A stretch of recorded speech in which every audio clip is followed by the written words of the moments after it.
Kuna wanandoa wawili walikuwa wanapitia migogoro ya ndani ya ndoa. Sio kwamba mmoja wao alikuwa na cheat, hapana. Ila issue ipo kwenye show.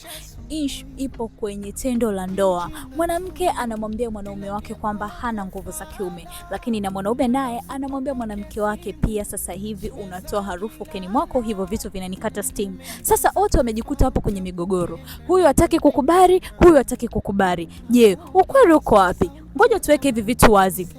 Kwa wewe mwanaume ambaye unajiona kabisa unawahi kufika kileleni na hicho kitu kimekuwa ni endelevu, umeelewa? Lakini pia vile vile maumbile yako yanasimama kwa uregevu na hicho kitu kimekuwa ni endelevu, lakini mbaya zaidi unaona maumbile yako yanazidi kurudi ndani. Sikia, mwanamke hawezi akachangia kwa kiasi, hawezi akachangia kwa lolote kufanya maumbile yako wewe yazidi kurudi ndani, yawe madogo kama mtoto mdogo. Lakini mwanamke atachangia kwa wewe mwanaume kuweza kukuathiri kisaikolojia, kukukata steam endapo kulingana na changamoto nzima za misunderstanding, labda kama kuna ugomvi au katika sehemu zake za siri, aidha anatoa uchafu ambao umeambatana na umeambatana na harufu mbaya.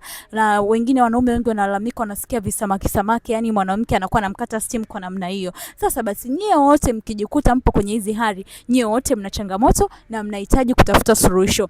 Unaweza kuchukua namba hapo bio kwa unapitia changamoto kati ya hizi ili niweze kukusaidia.